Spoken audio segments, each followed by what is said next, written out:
तनख्वाहां नौकरियां दिहाड़ी उजरत बढ़ती नहीं, जदों कि महंगाई घोड़े की चाल से बढ़ती जा रही है। और महंगाई इसलिए बढ़ती है कि अमीर लोगों का मुनाफा जुड़िया ये गरीबों की जिन्नी लुटमार होंगी है, गरीबों के जदों बच्चे भुखे सोंदे ने, निजाम की यही बदमाशी जे कि जदों दौलत के ढेर लगे होंदे ने, पैदावार के अंबार लगे होंदे ने, ते दूजे पासे करोड़ों लोग भुखे उन्होंने तरस रहे होंदे ने। क्यों? क्योंकि पैदावार की मालकी चंद हथा च आ जाती है।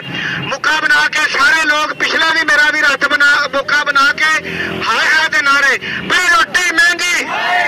मैं तो दसे गोंगलू इतने 600 रुपये किलो विकिया। गोंगलू ये मजाक नहीं है, ये नेहर है इस मुल्क के अंदर। मेहनत कशां दियां खून पीना चाह रहे ने, हड्डियां निचोड़ के सुरमा बना के खा जाना चाहते ने अगले।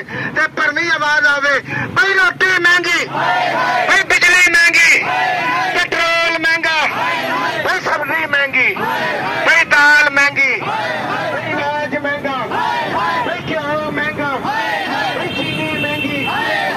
किधर जाइए? भाई कोई नहीं सुनता, भाई पूछण वाले सब चोर लुटेरे। भाई बिजली महंगी, भाई सब्जी महंगी, भाई दाल महंगी, भाई दाल महंगी, भाई दाल महंगी, भाई घ्यो महंगा, भाई मर गए भुखे, भाई खा गए कुत्ते, भाई कोई ना पूछे, भाई किधर जाइए?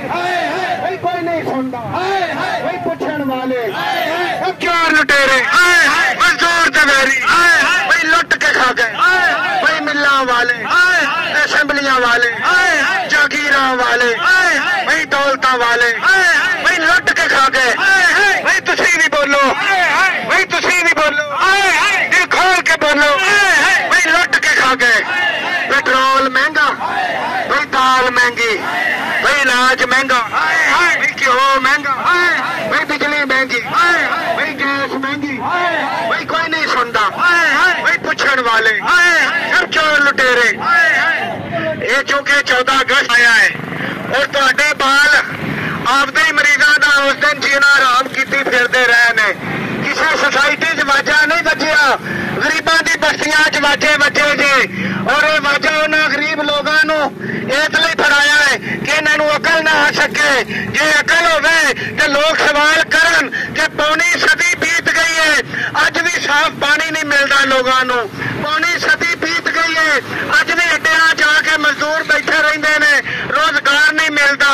पौनी सदी बीत गई है, अज भी गवर्नमेंट अपने सरकारी हस्पताल प्राइवेट करन जा रही है, सरकारी स्कूलों प्राइवेट करन जा रही है। ये सारे का मतलब की है? इसका मतलब है कि इस मुल्क के हुक्मरान तबके, इस मुल्क के जागीरदारों के खिलाफ, वडेरिया के खिलाफ मजदूरों की आवाज बनागे, मजदूरों की जदोजहद करांगे। पर उदों ही होएगा जदों मजदूर खुद होश करेगा, तालीम हासिल करेगा। जब तक जनता भूखी है, जब तक जनता भूखी है, जब तक जनता भूखी है, जब तक जनता भूखी है, जब तक जनता भूखी है, कहना तुहानू अल्लाह दी मेहरबानी नाल, जब तक